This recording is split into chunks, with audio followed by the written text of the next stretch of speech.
All right, so thank you all for coming. It's an honor today to introduce Dan Beard, who's a professor in physiology. Dan had gotten his bachelor's at Boston University and then his PhD in bioengineering at the University of Washington in Jim Bassingthwaite's lab. I almost got that right. Yeah, first time. that was pretty good. Yeah. After that, he went to the Courant Institute as a HHMI postdoctoral fellow. And he started his faculty career in 2004 at the Medical College of Wisconsin, stayed there for about 9 years, and joined the faculty over here in 2013. He has the best website title I've ever heard of, virtualrat.org, which has to do with his lab's work on using simulations and system biology approaches to interpret mechanisms of disease. And I think we're going to hear about some of that now. Awesome. So this is on. You can hear me on the way back? All right. Thanks, Peter. Thanks for having me here. So I think I might even have the title of my talk slightly wrong because I just gave this, somehow or another, I gave 2 talks on campus this week. And I just gave this same talk to the Cardiovascular Center. And it's kind of like aimed at physicians, right? Not computational math type people, but I think that there's things that, so just shout if something seems like, out of your domain. And I started, when I gave this talk Monday, I'm going to start today too, just with this kind of constellation of bad things. So these are constellation of cardiovascular diseases that you guys have probably all heard about, right? Diabetes, hypertension, valve diseases, arrhythmias, vascular dysfunctions. We can put statistics on these things, and there's lots of really concerning statistics. 1/4 of people over 60 have diabetes. That's enormous. What's that? Maybe more, because quarter diagnosed. Right? So it could be more. It's probably just about everybody pre-diabetic. Hypertension is through the roof. Obesity. 100% of people are aging. Right? These are not independent. I mean, a lot of these things kind of go together. Right? Obesity, hypertension, diabetes. If you just look at cardiovascular disease, everybody gets it. Okay, so think about it that way. All right? And there's one common outcome of all of these diseases.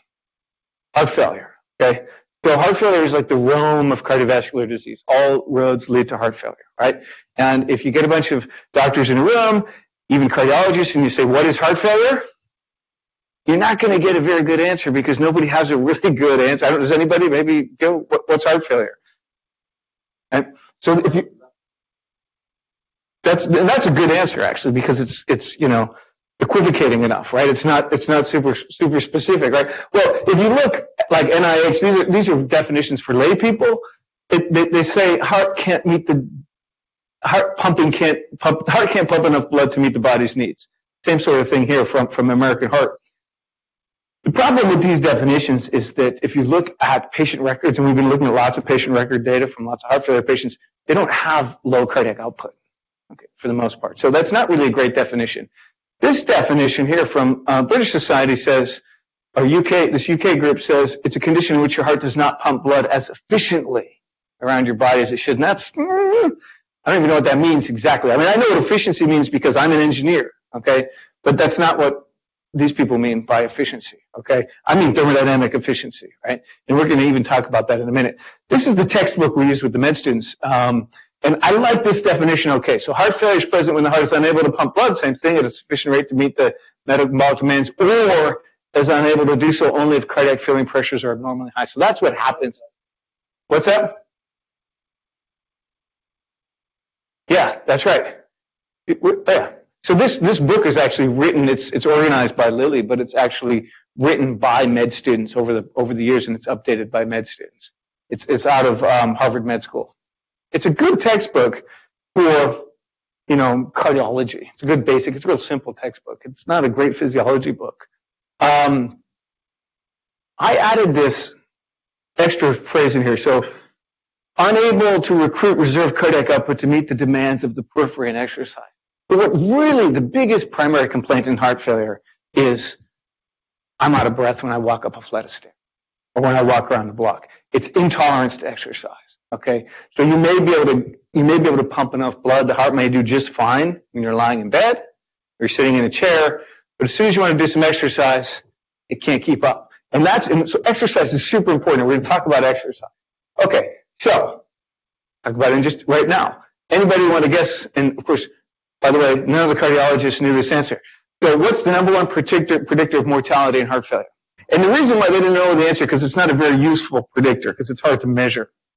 Okay, so, but if it's the best association. No, but a lot of these things correlate together too. But this is something you're going to measure in a patient. What's that? Very, very, very, very close correlate. Okay. I don't know, but it's so the first study on this was about, I think this is 2001. Yeah, so like 20 years ago. It's peak cardiac power output.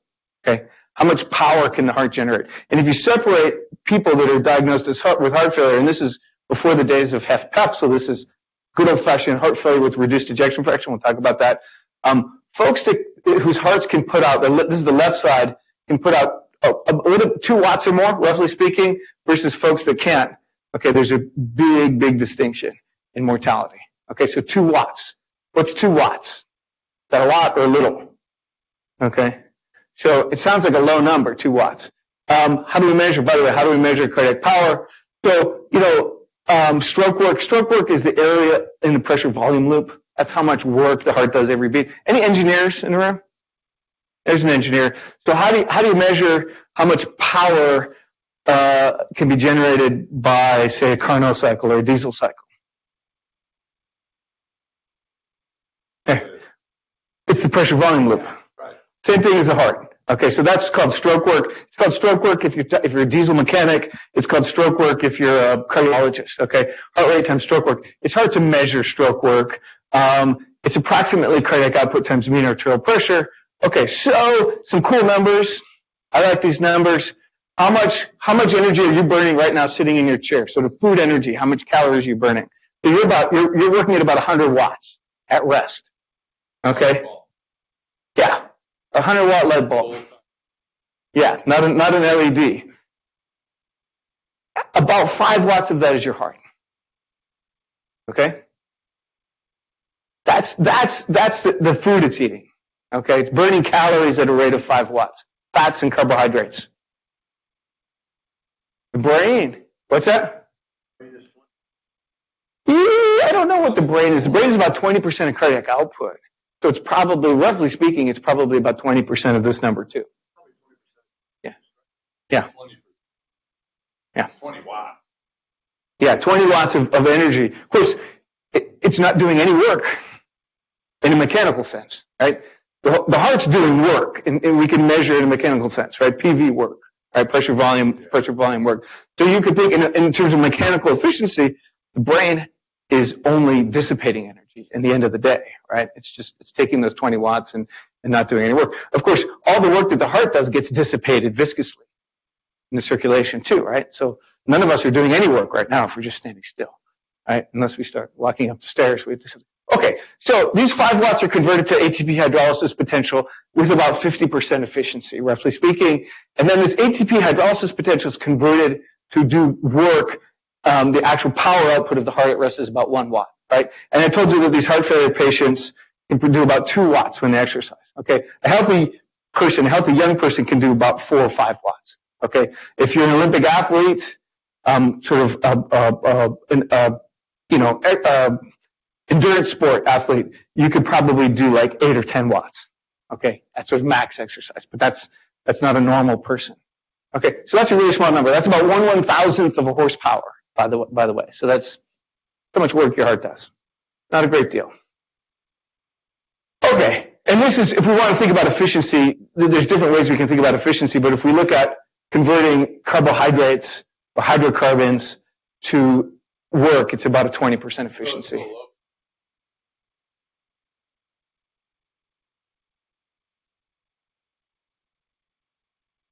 Well, it's the wall thickness, right? Thicker walls, you're going to be able to do more work, right, with the same amount of tension, right?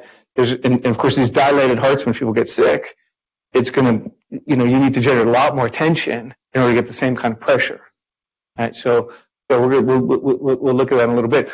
So this is kind of an interesting number for engineers too. So that 20% efficiency, 1/5, is not what. Anybody know what a really good diesel engine efficiency is? going from, say, gasoline or diesel fuel to do work up. Is it that low? I don't know. Yeah. Electric power is more efficient than diesel engine. The diesel engine, at ideal circumstances, is about 50% efficient. 50. Yeah. It's better than the heart. Okay. So the heart isn't. Well, that's part of the reason why the heart is less efficient than a diesel engine, but it's not a big part of the reason. Most of the ATP cycling in the heart is muscle that runs cross bridges. Pump. Okay. 70, 80% of the ATP is cross bridges. Okay. Now, there's something wrong with metabolism. There's lots of things potentially wrong with metabolism and heart failure. If you look at the energetics in vivo, so by energetics I mean phosphate metabolites. So things like ATP, ADP, inorganic phosphate, creatine phosphate, creatine. And you can measure this in vivo with NMR spectroscopy. And if you look at healthy hearts versus diseased hearts, and this is sort of a meta-analysis. I mean, it's not really an analysis. It's just the raw data collected from a whole bunch of papers. We did this a couple years ago. There's a huge amount of variability and a huge amount of noise, but if you look at creatine phosphate to ATP ratio, it tends to be lower in heart disease than in health. And if you look at the relationship between creatine phosphate to ATP ratio and heart rate, okay, so it drops faster with increasing work rate than it does in normal. It drops faster in disease. Okay, and so from data like these, folks have concluded that the failing heart is an engine out of fuel. Okay, so this is a super influential paper. That's why I gave you the number of citations there. I don't like this kind of characterization because the failing heart isn't an engine out of fuel in the fuel sense, because when heart failure patients aren't starving to death, they've got plenty of plasma glucose, they've got plenty of free fatty acids, they have high ketones sometimes. It's not an engine out of fuel, but it's an engine maybe unable to convert that fuel to do work effectively. What's that? It's a very popular title, though. I mean, it's quoted all over the place, but I think it's a terrible title. So Neubauer runs one of this big Oxford lab on cardiac energetics, and he's a pretty influential guy. Okay, so there's some kind of connection from, say, food to work that's not working right. In heart failure, we see there's this issue of ability to do work predicting outcomes or predicting mortality. Same sort of thing is happening in aging. A huge amount of variability in the data, but if we look at the PCR, phosphocreatine to ATP ratio, it goes down with age, slightly, but the p-value is really high, even though the correlation isn't great because of variability and noise. And the peak cardiac power output is also going down. Okay? And we're going to look at these data. We're going to try to understand this relationship. So these are traditionally two very separate fields: energetics, energy metabolism, and mechanics. And I want to try to understand how these things are influencing one another.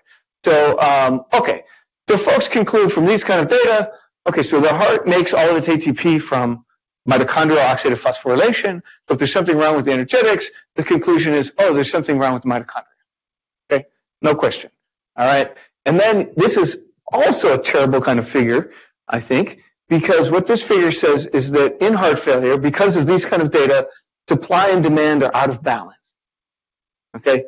And that's a terrible figure because the heart turns over all of its ATP, even at rest, once every 10 seconds. If supply and demand are out of balance for any amount of time, more than a couple seconds, you die. Okay? So they're never out of balance. All right? Supply always equals demand. What's happening is that the supply is being supplied at a lower free energy. Okay? Maybe than the physiological kind of free energies. Okay, so, and by the way, if we look at hypertension, obesity, valve disease, these are all diseases that require the heart use more ATP than normal, okay? Because the heart has to do more work to pump against hypertensive output. This is aortic stenosis, if you have a stenosis. If you have heart failure with a reduced ejection fraction, that means your heart's dilated. Okay, so you have to generate more tension. The heart has to do more work to generate the same kind of cardiac output. So ATP use is going up in heart failure, not down. And by the way, this is measured per mass of tissue. Failing hearts are much bigger, right? So if you look at this as total ATP that the heart is using, it's way higher than control in heart failure. Okay.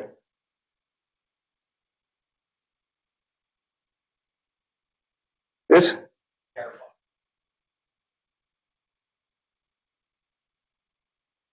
Yeah.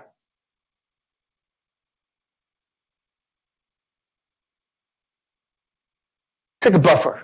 Yeah. Yeah. What you're looking at, that buffer is what's. Well, what you're really looking at, I think, and we'll see this in more detail, is this is sort of a proxy, really, for, I think, inorganic phosphate levels are higher, which can't be measured. And as creatine phosphate goes down when you exercise, that phosphate is appearing as inorganic phosphate, free phosphate. ATP levels are really, really maintained, really constant levels. Yeah.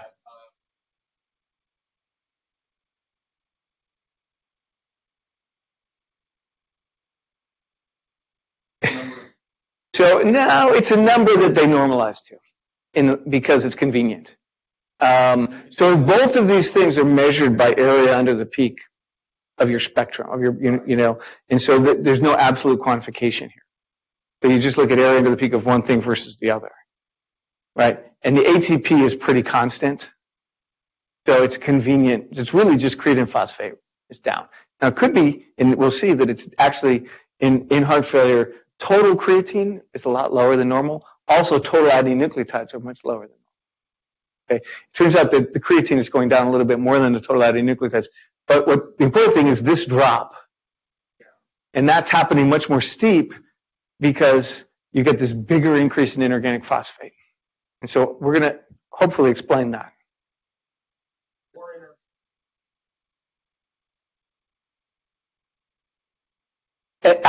Or just think about it, at a steady state, your ATP hydrolysis potential is lower. Okay, but when we get to the mechanics part, I'll just sort of give you the one of the punchlines that we'll see later, is that buildup of so inorganic phosphate is, these are, the energetics is basically boils down to ATP is the product of ATP synthesis, right? And it's the substrate for ATP hydrolysis, and the products of ATP hydrolysis are the substrates for synthesis. And so when those products start to increase, phosphate and ADP, right, that starts to impede cross-bridge cycling and impede the mechanics. And that's a connection we want to make. Okay? So by the way, when we take mitochondria from failing hearts, so this red is failing, these are normal hearts. We see this is now capacity to synthesize ATP, but measured as oxygen consumption rates in so-called mitochondrial state 3. We see a little bit lower capacity in failing on, this is pyruvate, this is fatty acid substrates. It's a little bit lower in pyruvate and fatty acids, but not statistically significant in this study. This group from Texas, Hamilton group, found the capacity to synthesize ATP on fatty acids in failing hearts. I guess I'm missing the legend. Oh, no, the legend's down here. This is heart failure. This is non-failing LV. They actually see increased mitochondrial capacity in heart failure compared to normal. Okay, so mitochondria isolated from failing hearts show no impairment in oxidative capacity. No clear impairment. So now I'm going to tell you an old story. So how do we understand energetics? The story goes back at least to the 50s, and this is one of the big names in the field, Britt Chance. Okay, so these guys were taking mitochondria from guinea pig liver. And guinea pig liver is great. It's easy to homogenize. You can get tons of mitochondria. And they measure this kind of apparent Km, this relationship between the substrate and the rate, okay, of ATP synthesis, and they get a Km. 1955. Okay. Now, 1985, so 30 years later, 85 and 86, Britt Chance, this is actually Britt Chance arm in a magnet, oh, maybe not, athletic young male. He wasn't an athletic young male anymore. But he did publish his own data. This is back when you could do experiments on yourself. This is now inorganic phosphate level versus work rate in vivo. So this is now spectroscopy with a small bore magnet, arm in the magnet, and then a finger grip exercise where they're looking at the forearm. Okay, and so what they saw, and this Km turns out to be this Km. Okay, so what they saw was exactly what they concluded here was that the controller is ADP concentrations, okay, and there's a feedback control system. The more you work, the more you hydrolyze ATP, you build up ADP, that ADP signals ATP synthesis, okay? So the same kind of models have been used for a long time in the field. This is a model where they've got a fill coefficient, but basically it's a same kind of a Km for ADP. This is not an exercise experiment. This is an arm cuff where it's ischemic. And inorganic phosphate levels go up. Creatine phosphates gets used. They release the arm cuff, and you get this recovery, and the inorganic phosphate goes away. Same kind of model can match what's going on. That skeletal muscle, it's also human arm. But around the same time as Chance was doing this stuff with their first human experiments, Balaban published the first cardiac NMR data. Okay, this is a really influential paper, and they saw, oh, look at this. Creatine phosphate to ATP doesn't change. So these are in dogs, and these dogs are anesthetized, and they get changes in MVO2. Here, this is oxygen consumption. This is an 89 paper. This is now sort of kind of a proxy for work rate, rate pressure product, the heart rate times blood pressure. And so these are anesthetized animals, and they're either pacing. I think this is pacing. This may be, one is pacing, one is infusing catecholamines. But they get the same kind of result, and they conclude, oh, these phosphate doesn't go up, ADP doesn't go up. There's no feedback mechanism happening here. So this is where the cardiac people and the skeletal muscle people stop talking to each other for a long time. However, the problem with this study is it was 10 years, it was more than 10 years, okay, sorry, from the 1986 paper, it was more than 10 years, about 13 years before anybody ever was able to replicate that study, okay? And when they did, they didn't reproduce the result. Okay? And so these guys are the real masters of NMR spectroscopy in vivo, Camille Urbil at Minnesota. And they said, oh, you can't even detect phosphate at baseline. And when you start now infusing catecholamines, you start to detect phosphate. So it's a totally different result from this. And what these guys concluded privately, not in a paper, is that this is all artifact. Okay, they were never measuring phosphate in the Balaban group. They were just measuring the blood. Because the heart, it's really, really hard to get a good signal from the myocardium. It's thin, moving, okay, and it's full of blood. And the real signal you gotta worry about is the blood is full of 2,3-DPG. So it's a huge, broad phosphate signal. Okay, so what we did is we said, okay, let's do what Chance did in 1955. Let's take mitochondria. In this case, we take it out of rat hearts, and we try to make models, and these are much more complicated models than, say, a KM and a Vmax kind of model. But we try to model all the things that go on, all these processes. I'm not going to tell you about the details, but here's an example of some of the kind of data and a fit to some of the data where we titrate in enzymes, ATPase enzymes. And as you titrate in more and more enzyme, you get more and more VO2, oxygen consumption, and we can measure spectroscopically NADH. We've got markers for membrane potential. We can measure spectroscopically cytochrome C redox, and we can also use biochemical measurements to measure ADP, and these are at different inorganic phosphate levels. And so you can sort of see that same kind of relationship, though. Here's ADP, here's oxygen flux. I'm sort of on its side here, but this is, you can see that there's a KM and a Vmax, sort of, and it's different at different phosphate levels. So we can through lots and lots of different experiments we can do in cuvettes with isolated mitochondria, we can build models, just like Britton Chance did with simple models, 1955. And then we can say, do these simple models explain what's going on in vivo? Okay. And so here's our data from animal models, large animal models, MVO2, creatine phosphate to ATP ratio. Here are model predictions now. Here's inorganic phosphate level. And these are all steady state experiments. Here's an experiment done by Jay Zhang where we sort of convinced him to do this ligation of the left anterior descending coronary artery transiently. And what happens is creatine phosphate goes down, inorganic phosphate goes up, and then you get this, and then when you release the occlusion, release the ligation, you get this hyperemic response, you get this recovery and this recovery. So the model does really, really well for capturing physiological cardiac energetics, and these are all this is dog data, this is pig, this is rat. Okay, so we put dogs and rats and pigs together, and it's a little bit of a Frankenstein kind of model, but can we explain this kind of thing? Right? Can we explain what's happening in the energetics in the disease? So it turns out that Jay Zhang from that same Minnesota group had a lot of these kind of data on a heart failure model. So this is a chronic model where there's a constriction on the aorta. It's like a pressure overload model. And when you look at do the same kind of experiment, looking at creatine phosphate as a function of work rate, inorganic phosphate as a function of work rate, here are the normal data. If we look at an individual animal with it that was sort of early hypertrophy case, so the group in Minnesota measured total creatine and total adenine nucleotides, and so they get reduced in heart failure. They get depleted somehow. We have some ideas what the mechanisms are, but I'm not going to talk so much about the mechanisms. We just changed the model by reducing the pools of creatine and the total pool of adenine nucleotide, and the model goes right through the data. In a more severe case, we have to reduce those things more, okay? But it's just parameterized by measured data. We're not fitting here, and how little the model goes right through the data. So we can conclude that we've got a pretty good idea of how the energetics is regulated in vivo, and also what's driving the dysfunction in heart failure, at least in this model of heart failure. Okay, so the important thing is a couple of important things here. I already told you supply and demand are in balance.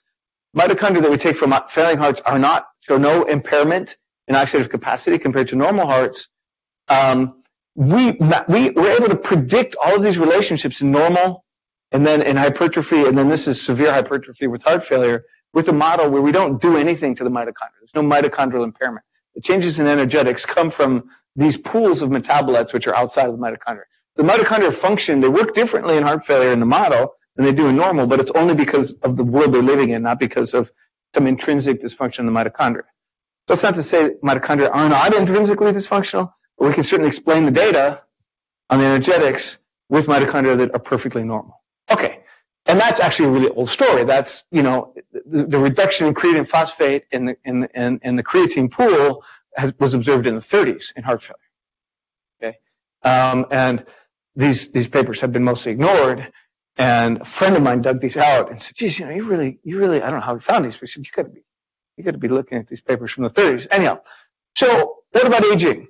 So before I talk about the mechanics, in collaboration with Jordi Yakovic from Newcastle University, he measured in a population of human women from age 20 up to age 80 creatine phosphate to ATP ratio at rest. And they also have data on ATP concentrations and creatine phosphate concentrations by absolute quantification. Okay, and so we're able to build a model of virtual population based on our energetics model by assuming that these substrate pools are getting depleted as a function linearly with age, and then we put some uncertainty on those substrate pools, and we can then match not just the trends, the median trends in the data, but also the uncertainties. Okay, so this is like a 50% confidence interval, and then the light gray is like a 90% confidence interval. So we just use these data to parameterize a model. So we have a model that can parameterize what's happening in aging. Creatine phosphate is getting depleted, ATP is getting depleted. This creatine phosphate to ATP ratio is pretty well maintained because both of these are going down until kind of the end. Okay, so mechanics. So if we want to understand the link between the energetics and the mechanics, we want to build a model that we can actually simulate mechanical functions. So our model kind of harkens back all the way to Andrew Huxley's first computer model of sliding filament. It's a more complicated model with more states in it. The important difference is we actually have the chemistry in there.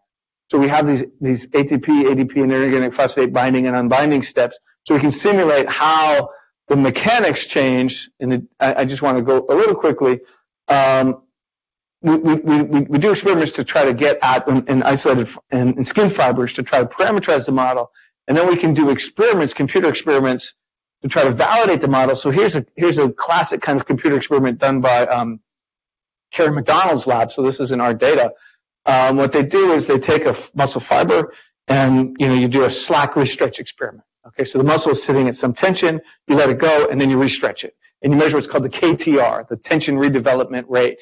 Okay, and that KTR changes with changing metabolite levels. And the model does an extremely good job of matching how the dynamics are influenced by the metabolism. Okay. So, Yeah.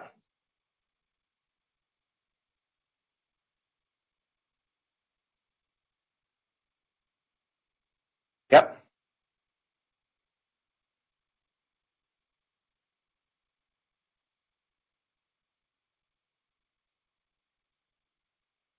Just wait.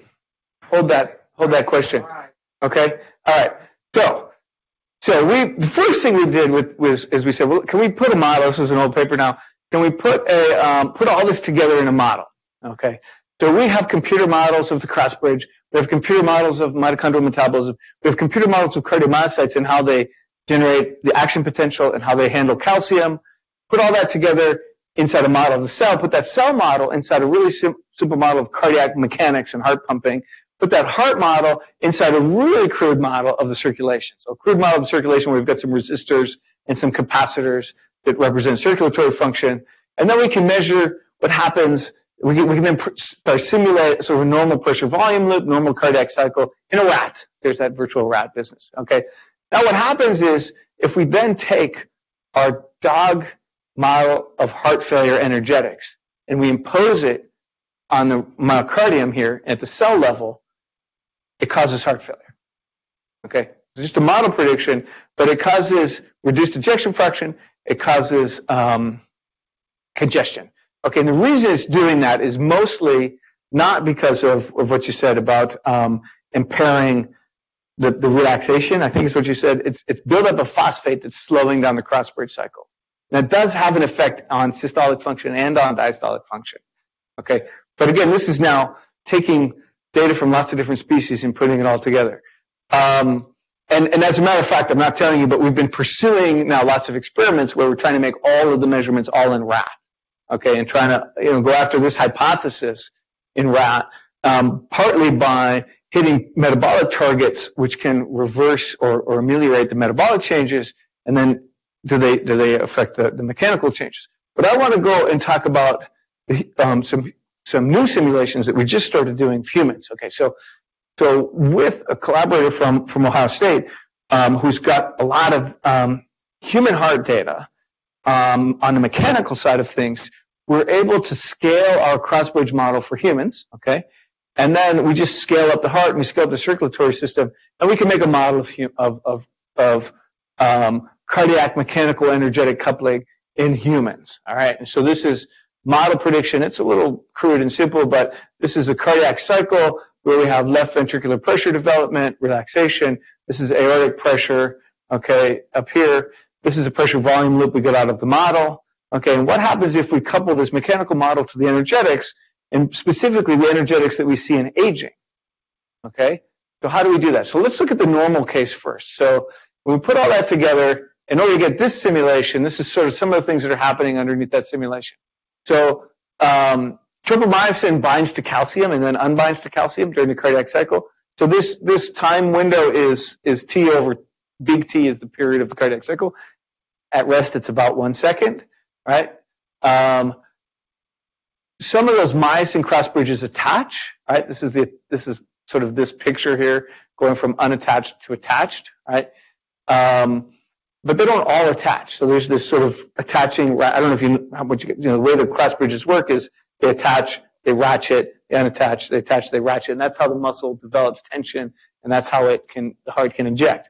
So what happens, for example, during ejection, right, which is happening here, the sarcomere lengths are getting shorter, right? And then during filling, which starts happening about here, the sarcomere lengths extend again. Okay? Now, something that comes right out of our model, which is kind of neat. How often do you think every one of those myosin heads attaches, ratchets, and unattaches in a heartbeat? Anybody want to take a guess? Many. What?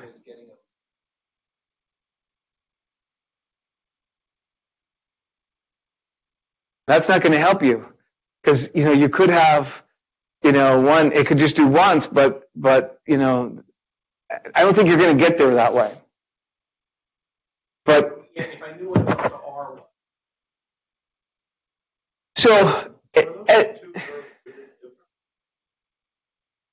these two. I didn't even tell you what I'm plotting. This is the left ventricle free wall. This is the septum. And so the way the model's parameterized, the stress and the strain are mostly the same, and it's sort of almost cylindrical, the LV and the septum, right? If I plotted the RV free wall, it would look a little different. That's why I didn't plot it, because it just is We'd have to explain it. We'd have to talk about it. But here's our predicted rate so the rate of detachment peaks, okay, during, tension development. And of course, there's no detachment going on here when there's no calcium. But if we average the rate of detachment or the rate of cycling over a whole cardiac cycle, we get about 5 turnovers per second. Okay, and if you then say, okay, well, how much? What's the density of cross bridges in the muscle? And you multiply it by 5, and then you multiply it by the PO ratio. You get pretty darn close to MVO2, resting myocardial oxygen consumption. Okay, and then at the same time, so these are our predictions for the ATP, ADP, and inorganic phosphate. So inorganic phosphate is a little less than half a millimolar. We predict it. It's hard to measure. Okay, so we're free to predict anything we want. I think with new 7 Tesla magnets, these predictions are going to get better. Okay, so now what I did is I said, okay, let's exercise the model. Okay, how much power can we get out of that model? So I'm going to exercise. I'm going to turn all these dials in a way that just maximizes cardiac output. I'm going to increase heart rate, decrease resistance because I'm recruiting flow to the periphery. I'm increasing systolic calcium, decreasing diastolic, and I'm constricting the veins, which is a sympathetic response that's really important to get exercise to work. Because if you just have big increases in cardiac output and you vasodilate, then the heart has so much trouble refilling because the preload drops. So you have to also constrict the veins. Okay, when I do that, I can make this model go like crazy. I can get 23 liters per minute, which is like Olympic athlete kind of level stuff, huge amount of power output, gigantic ejection fraction. So that's how much gets ejected each heartbeat, the percentage of filling that gets ejected. And associated with that is a big ATP hydrolysis rate, and inorganic phosphate is getting really, really high. In this model simulation, what I've done is I've uncoupled the energetics from the mechanics. So I've pretended that I'm maintaining resting energetic levels, okay, and seeing how much mechanical output I can get, all right? And it's too high. But now if I put those things together and I say, as my phosphate builds up, I'm going to allow that to have a kinetic influence on the cross bridge. As my ADP builds up, same thing. This is my maximum cardiac output. This is my maximum power output. Okay? And so this is a summary of what I'm just showing you. Here's another way of looking at that. So I need to do a lot more calculations here, but I was just doing that this weekend, actually. So this is rest. This is my maximum exercise that I can get. If I start trying to push the heart beyond the maximum exercise, ejection fraction starts to go down. Power output is starting to go down a little bit. Inorganic phosphate keeps going up. And so you can't get any more cardiac output than what you get at about 180 beats per minute. No, because I'm actually not allowing that to happen. I might be able to, probably. Yeah, right. And I'm not allowing that to happen. We're going to look at an older person also. But what's interesting? So this is an emergent property of the model: is maximum heart rate, maximum cardiac output, maximum cardiac power. Okay. Yes, it does, but it doesn't matter. We can just take a normal calcium transient and drive it with that. So that's yeah, right, exactly, yeah. And I couldn't induce any kind of interesting arrhythmia because I have a really simple heart model, right? So I couldn't get a reentry or something like that. In principle, we can put it whatever kind of complications we want in there. But okay, so right there, that's n equals 1 in terms of a virtual population, 1 person. So the model predicts that point, which is pretty strikingly good, almost too good to be true. It's not going to continue to be this good in a minute. Okay, so then we say, okay, what happens let's do an 80-year-old subject. And let's just look at, just in the interest of time, let's look at this. So in the 80-year-old subject, I can't get this high. Okay? All I did is change the metabolism to match the measurements from the 80-year-old, the average 80-year-old subject. And what happens is the 80-year-old can only get to 140 beats per minute. Right. Didn't change anything about the mitochondria, didn't change anything about the cross bridges, didn't do any remodeling in terms of geometry or anatomical parameters. The only thing I changed was the metabolism to reflect the 80-year-old metabolism, and all of a sudden I can predict the age-dependent reduction in maximum heart rate. It just emerges from the model, right? And that's just about right. I haven't filled in all these other points. Okay, so I'm not sure. But the other interesting thing is this drop off. So stroke volume's going down, a lot faster. Well, cardiac output is going down, cardiac power is going down faster. Inorganic phosphate is going up higher when you get to beyond this max. So it's a more striking thing that's happening. So, and if you put it on this plot, you're right there. So it's actually worse. If you have one subject that was 80, and this dot happens to be really close to that subject that's 80. But obviously it's a lot lower than the line. So the model's doing even worse. Of course, maybe there's some other remodeling we have to put into the model. The other thing that I think about, 80-year-old subjects is that all of these subjects had to turn up and volunteer for an experiment where they had to run on a treadmill and with catheters in their blood vessels. Okay, so it may not represent the full 80-year-old population. Right. Yeah. So this is all, and this is all folks in the UK. So, which is another feature, right? Who knows? But absolutely, this data point may represent the 80-year-old population better than the data, the model, right? Because the data are obviously going to be biased to more fit people, and especially at this end of it. Yeah. Yeah.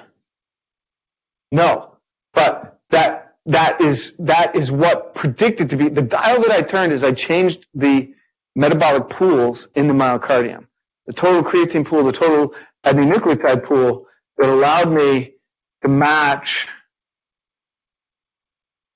from back the measured in vivo data on creatine phosphate ATP and creatine phosphate ATP ratio in the population.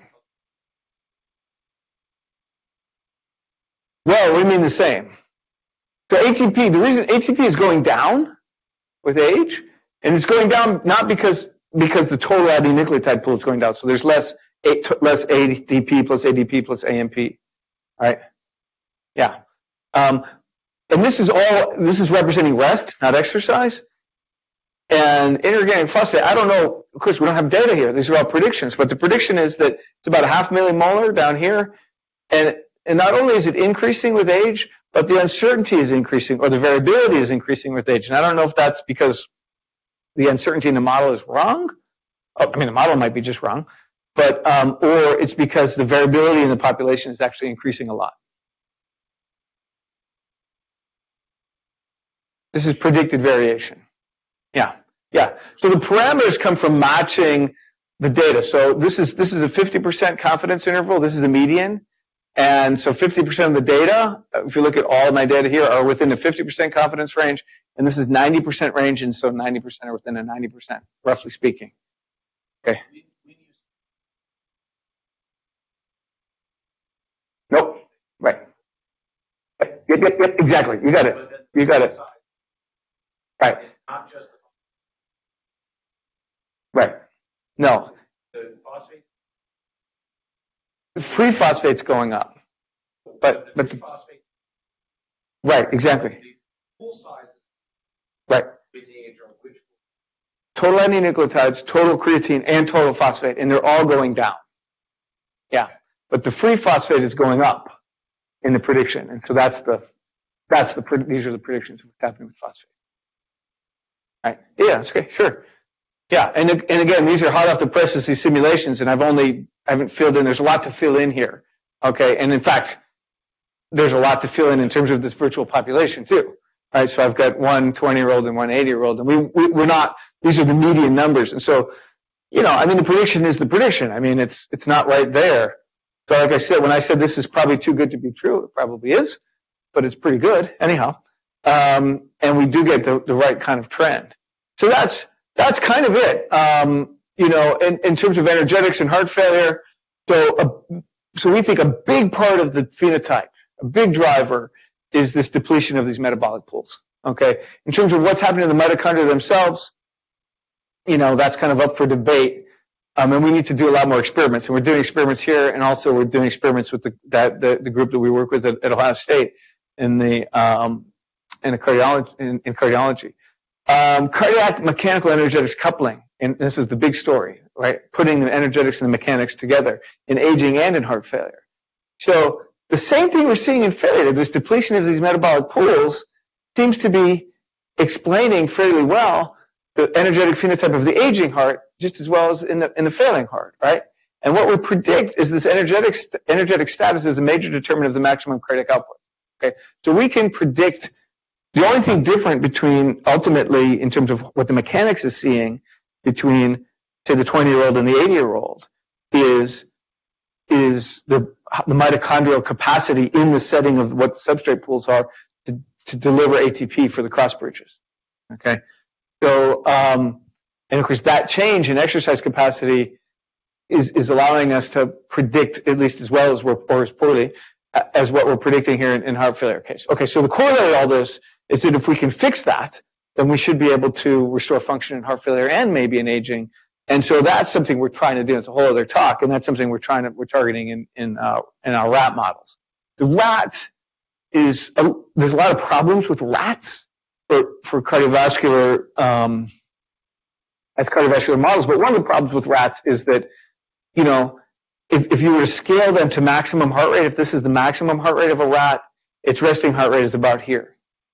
Okay, so we go from 60 to 180, say. Threefold increase in heart rate, fourfold increase in power, right? Rats are always exercising. Yes, they don't have that much further to go. And mice are even worse. So, yeah, hummingbirds are probably even, hummingbirds, how much more can they recruit than they're probably doing, you know, at almost at rest, right? I would guess. Yeah. Okay. Well, rat, so I don't know what a hummingbird is. I mean, rat is like 300, 350. Yeah, and they can go on a treadmill, you can get them to like 500. Yeah, yeah. And mice are not that much more. Yeah. Yeah, pigs are expensive, and yeah, I know. We could study pigs, but and maybe we should. I mean, we get a lot of data from collaborators that are doing experiments with pigs and dogs. And some of our targets for sort of turning for this corollary here, right? We're targeting with transgenic animals, right? And so we're using rodents, right? Mice and rats. And you know, of course, you can make transgenic pigs these days too, right? But it's just money, and et cetera. And you know, but there's no reason why, you know, pig is a better model. That's for sure. It's a better model than a dog. Yeah. Yeah. Oh yeah. Yeah. Absolutely. And you know, what they don't have, as far as I know, maybe somebody does have this here, but is an exercise pig lab, right? That would be fantastic. Where you've got instrumented animals running on treadmills. You know, if you do that with a dog, then pigs are great models of the human heart. I mean, we work with Eric Fargo and John Tuna, and they do these kind of not here. And you know, the dog heart is just an incredible dog's exercise. That's what they do, right? And you can't make them sick almost. You know, and you can occlude the LAD. This experiment where I showed you where we occluded the LAD, that was a pig. If you do that in a dog, they're fine. You know, because they have so many collaterals. Like, you know, the dog just keeps running. It's unbelievable, you know. And of course, the pig will drop over just like you or me. So we're like pigs, not dogs. Anyhow, okay. So just real quick, these are folks that are working on some of the stuff that I showed you. And then I told you about the stuff we're doing with Jordy. Paul runs this core at Ohio State. I always make my M a lot bigger than my Ohio State. Just contractual obligation, right? And we're trying to do these measurements in humans with a collaborator at the AMC in Amsterdam, Jeroen Janssen. So he's been a part of this, even though I didn't show any of the work with Jeroen. So thank you very much.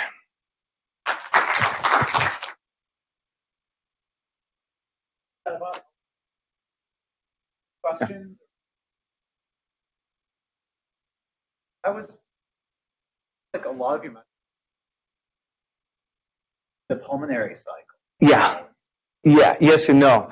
So I ignored it here. I mean, what happens? So on the animal side, on the rat side, we're very interested in. So what happens in, I don't know how much you're familiar. What happens is when the left heart starts to fail, the pulmonary pressures start going up.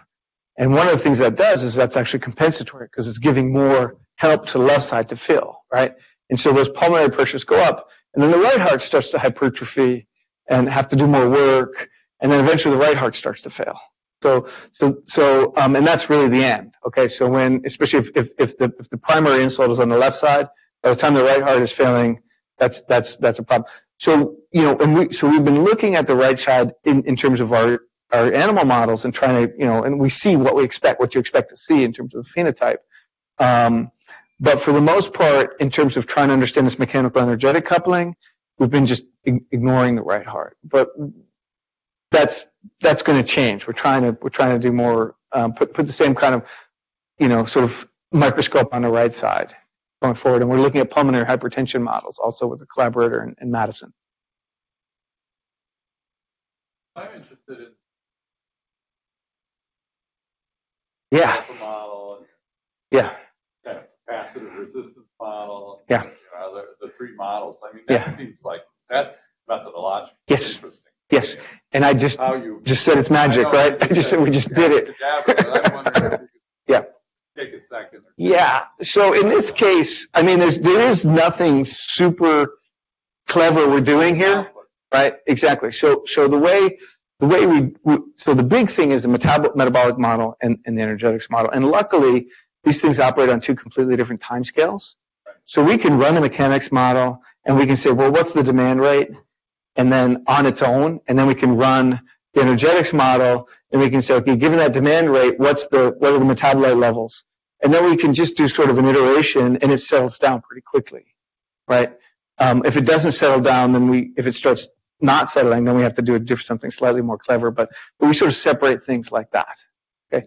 But it gets more complicated when we try to put in. So we're working with Dave Nordsleten and BME. I don't know if you know him, but he's just one of these fantastically anatomically realistic mechanics models of the human heart, right? And so we're trying to put this cross-bridge model into there, and then it becomes a real difficult numerical problem in terms of numerical stability, but also real mathematical stability and how these models work. So there's a big challenge there that I don't have anything clever to say about that, except we're trying to figure it out. But it becomes much more. The more realistic you want to get, the more difficult those kind of challenges are.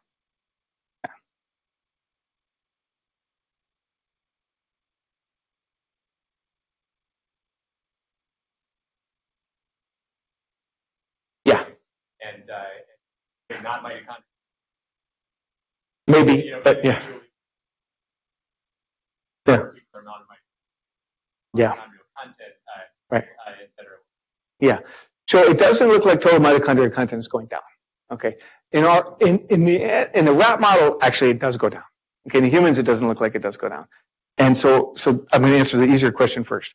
So then, and I think part of that decrease of mitochondrial content that we see, it happens right away when the heart starts to hypertrophy. And I think it may be almost like a dilution effect rather than an actual, right? Okay. So that makes, but what are the mechanisms? So I think if this is just a hypothesis, but the creatine and the phosphate pools, if you say I'm going to force the adinucleotide pool to be some level, right? It's measured. Those other pools kind of get adjusted physiologically by some kind of mechanism we don't know about to give you an optimal ATP hydrolysis potential. So I think the driver is the adinucleotide depletion.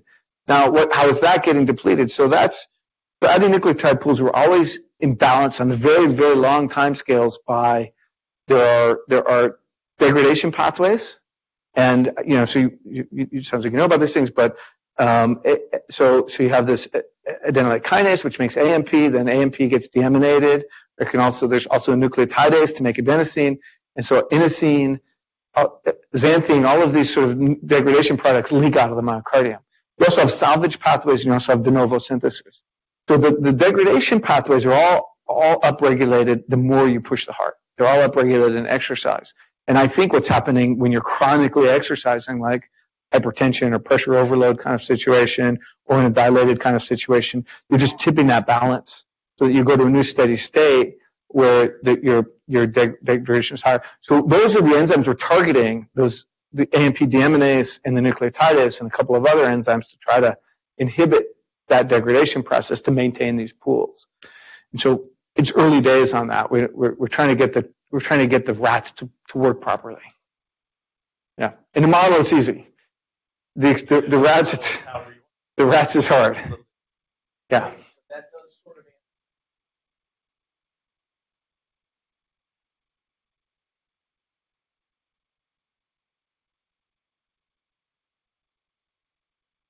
could be, Mm-hmm. but you don't think that's the back on Yeah. which is leading. Yes. Now, that's a huge simplification, right? And like one of the very first slides said, all roads lead to heart failure. There's all kinds of remodeling that's happening that we're not even thinking about, right? And it could be primary, secondary, whatever. So this is the part which has to do with energetics to mechanics, right? Do you have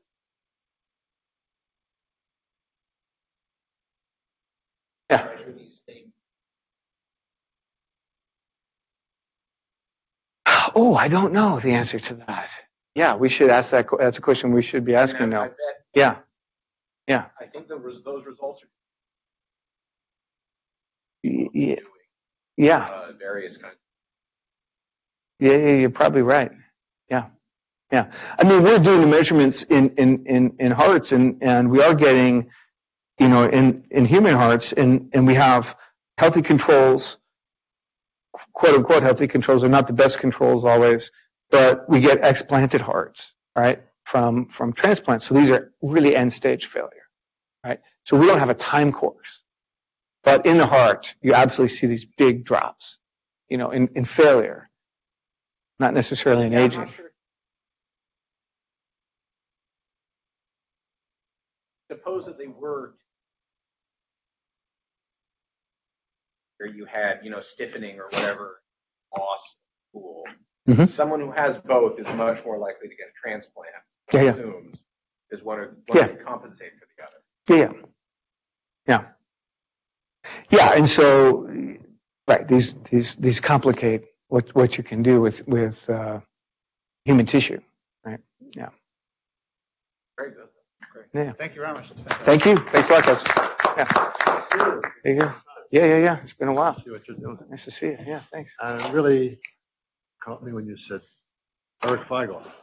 Oh, I yeah. haven't seen him in decades. Yeah, I haven't He's still seen him active? in a while. He's retired.